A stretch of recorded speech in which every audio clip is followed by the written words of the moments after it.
quality shot right there.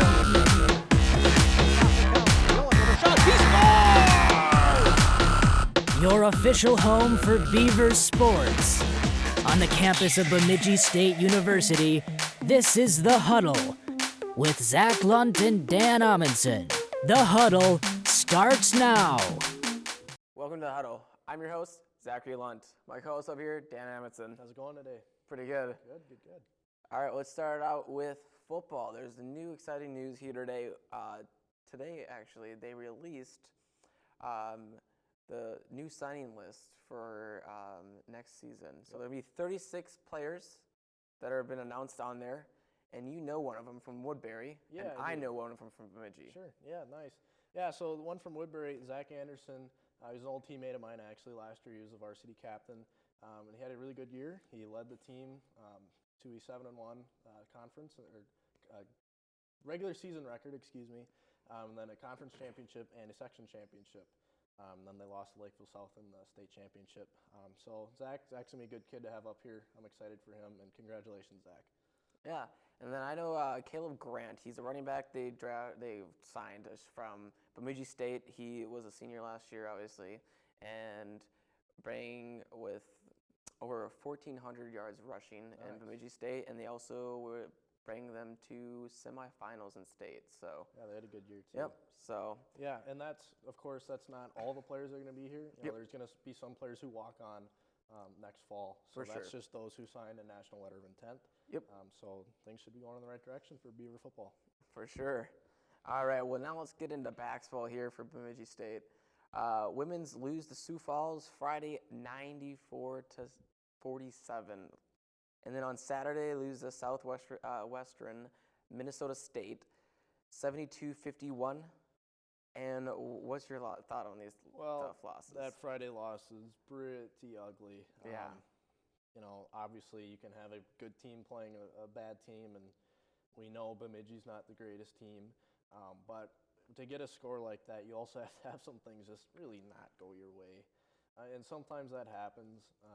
So it could be one of those cases where the score makes it look worse than it really was, but at the same time, you put up an ugly number like that, it kind of tells the tale of the season of how it's gone for Bemidji, and just things haven't gone their way, and that's how it goes this year. You got to kind of just keep battling through it and try to reach the end of the year. I know it's hard, especially at this point when you're just not winning. It's hard to show up to practice. It's hard to show up to games.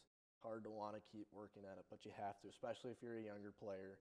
You have to keep battling at it, because you've got a couple more years. You can put this thing together, turn it around. It's the beauty of college sports. You're going to be here. If you're a freshman, you're here for 3 more years.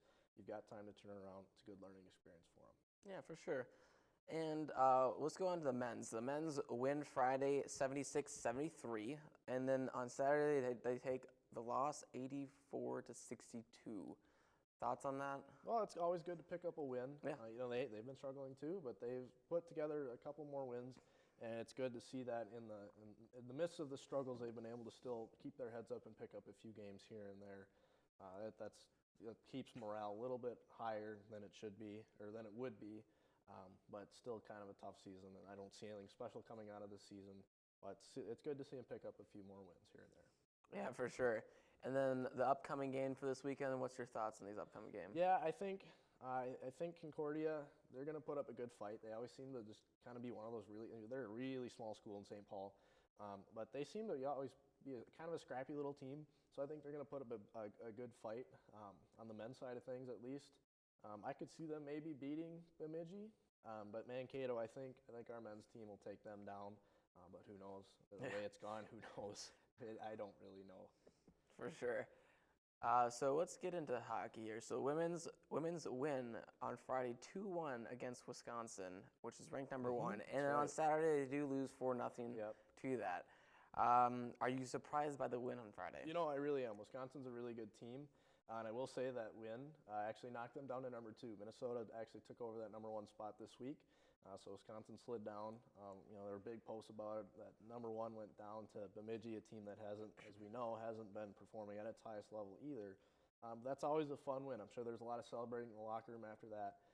It's kind of deflating for the weekend to come back and lay a goose egg on Saturday. But still, that's what a fun game. That's probably going to be one of the highlights of the season for these girls. For sure. And there was a play in the second game. It was 3-0 in the second period, and they pulled their goalie, and that ended up making it a 4-0. And they were actually up 2 players at one point already, so it was a 6-on-3 once they pulled the goalie. Yeah. Well, do you think that's a smart move or what? Well, I see what they were thinking with it, because all of a sudden you're going to have a 6-on-3, and mathematically you should definitely score at least 1 goal, if not 2, because you have 2 chances to score on a power play when you have a 2-man advantage, of course. But at the same time, and I know they're down 3-0, you're trying to spark something, have something happen, but I don't like the move. I've never really liked the move of when coaches pull their goalie when they're on a power play, because that other team can just dump it down from their zone, not having to worry about icing. So they're just going to be firing shots after shots, and I know it's a hard shot, but especially players at this level, they have a better probability of putting one of those in the back of the net. I'm like, if you and I were to go out there and shoot from the opposite end of the ice, we wouldn't make one, but these players actually know kind of how to do that. So I've never been a big fan of that, because they don't have to worry about icing, so they're just going to fire it down, and one of those is probably going to find the back of the net.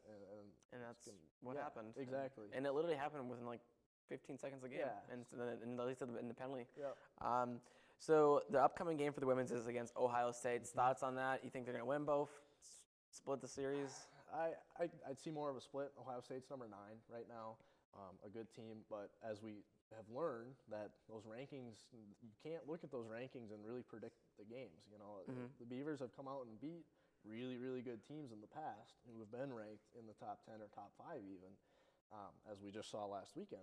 So I could see them pulling off one of those games, pulling off both, probably not, but I could see them pulling one off. Yeah, for sure. And could these wins, if they win both or split it, help them with the Beavers' playoff berth? Oh yeah, absolutely. You know, they're not a team that I could see making a big run, but you really never know. You know, you get you rattle off a couple wins against Wisconsin, Ohio State. All of a sudden, you're like, hey, we can play with these really good teams. All that matters, everybody in the WCHA makes WCHA playoffs for women's hockey. So all that matters, you get hot right now, you can make a run and do something special. So that those wins could really kind of spark something like that. Do I really expect that to happen? No. But at college sports, weird things have happened, so you never know. Yeah, for sure. So the men's upcoming game, for the men's hockey, I should say, upcoming game is against Ferris State. Should we be worried about Beavers splitting the series that they should win? Well, yeah. You know, we've seen Bemidji's really good. The men's team is really, really good at playing down to their competition. We saw it against Alabama. We've seen it against Alaska Anchorage, I believe it was. Yes. We gave Anchorage their first win of the season. Only win. Yeah, only win of the season so far. Yep. I think we gave Alabama their first win of the season too. I don't remember that one. It was either their first or their second win. Yeah, I can't remember that one. Yeah, and so they're really good at playing down to their competition. They're good at playing up to their competition too, but by the same time, they're really good at playing down to it. And that's something that could happen here. Ferris State's not that good of a team, but if you come out and say, "Oh, Ferris State's not that good of a team," we're going to take care of business, and don't have your mindset as, "Hey, we got to actually take these guys seriously. They're going to come out and steal one of these games." And at this point in the season, you don't want that to happen when you're trying to fight for a home ice advantage in the playoffs and trying to get into those top 4 seeds. You can't lose games like this. If they don't win both these games, I'm going to be very concerned about their chances of making that top 4 seeds. I don't think they have a chance of falling out of the playoffs, but these are 2 games they should win and ultimately kind of need to win. Yeah, I agree. So with the week off, do you think this could affect the Beavers' play? It sure could. They've been in a rhythm. You know, you play Friday, Saturday, you get into that rhythm. All of a sudden, you got to sit 1 week off. I'm going to use the example from the NHL. The Wild just got off their All-Star break. They haven't won a game. You know, they're playing pretty decent up until that. Then they had a week and a half or something off, and it's kind of thrown them off a little bit, I think. And so the same thing could happen here. You know, you sit, your legs get a little, I guess, weaker. I mean, not really. You just kind of don't. It takes a little bit to get your legs back under you, and you kind of get out of your rhythm, and that could throw them off for a bit. But I think they'll be able to jump right back in it pretty soon. All right.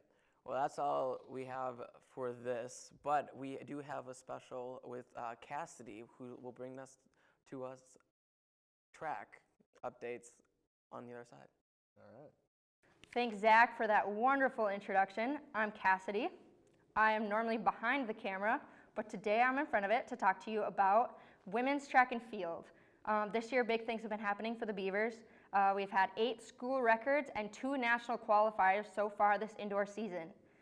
The national qualifiers include Krista Benson, a senior who qualified in the pentathlon, which includes 5 events in one day. Her score was 3,430 points. Venice Stewart, a sophomore, has 3 school records. She has a school record in the 200-meter dash, the 60-meter dash, and the 300-meter dash. She is qualified for nationals in the 200-meter and the 60-meter. Other school records include Krista Benson in the 200-meter hurdles with a 29.11. Freshman Kylie Monson has a school record in triple jump with 36 feet, 11 inches, and 3/4. A new 4x1600 record has also been set. 4x1600 means 4 people running the mile. Their time was 23 minutes and 20 seconds. The team included Ashley Hettering, Ryan Prigge, Christian Patron, and Elena Storms. There's also been a new 4x400 meter record, which is 4 people running 1 lap around the track or 2 laps around the indoor track. This includes senior Krista Benson, freshman Beatrice Jelland, junior Jada Barker, and sophomore Venice Stewart. Their time was 3 minutes and 58 seconds. Freshman Ryan Prigge set the school record in the 1,000 meter with a 3:57. And that's all I have for track. That's the indoor season. We're moving on to outdoor pretty soon. They go to SDSU this weekend. The last indoor meet before conference. We're hoping to make more school records and hopefully qualify a few more girls for conference. That's all we have for the huddle. Thank you for watching.